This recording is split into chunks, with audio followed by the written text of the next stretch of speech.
Shoutout muna sa mga kapuso natin forever na nanonood ng ating programa mula po sa Pinabacdao, Western Samar. Mga taga Santo Domingo, Albay, maraming salamat po sa inyo. At Mauricia, Negros Occidental, forever po kami nagpapasalamat sa walang sawa niyong pagsuporta sa Family Feud. Now, recap po na na scores. Leading ang Rivera family with 169, habang ang Aurora Gaming ay may 120. Ito, last head-to-head battle na tawagin na natin ang mahilig mag-ML na si Prince at ang professional ML player na si Demon Kite. Let's play round 4.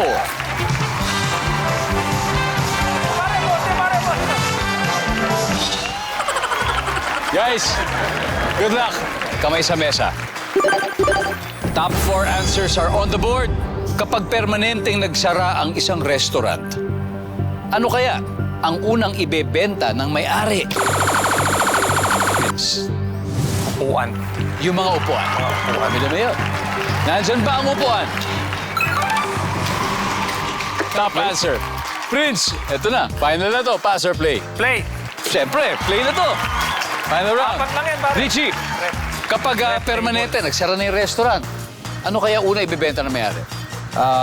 Appliances. Services? Yes, pwede. Allen, dalawa na lang. Kapag nagsara yung restaurant, tas permanente na, unang ibebenta na may-ari.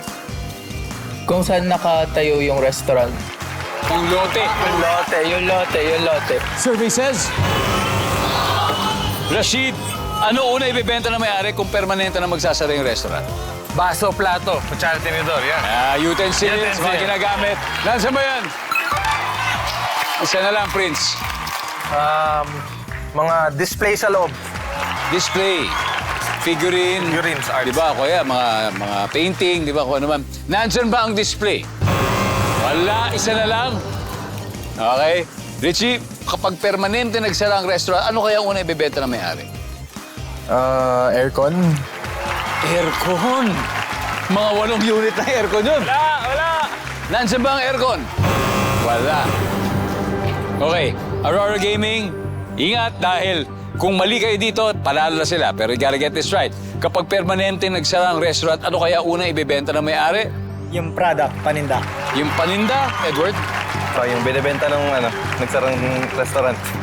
Binibenta nagsara light. Ano una bibenta ng may-ari? Yung product na nila. Yung produkto. Okay, MTV. Pag permanente nagsara yung restaurant, ano kaya una bibenta ng may-ari? Kadalasan nag-sale na sila eh. So, yung produkto. Produkto na restaurant. Ang sabi po nila ay ang produkto, ang pagkain. Ang sabi ng survey ay... Wala! Alright, let's see everybody. Ano ba yung number 2? Kaldero, kawali, yung mga kaserola, oven, yan. Ang ating final score, Rivero Family, 376 points. Aurora Gaming PH, 120. Thank you guys. So thank you for joining. Maraming salamat, Edward. Light and MTV, sana you. makabalik kayo dito. Mag-uwi pa rin kayo ng 50,000 pesos. Palakpakan po natin ang Aurora Gaming PH. O, Rivero Family, Richie, may 100,000 na kayo. Uy, thank you po. So, sino ngayon ang maglalaro sa Fast Money? Palalaroin po namin yung magkamuka. Kasi nakadami na rin naman kami na Yun. Okay. Alan ni Rashid.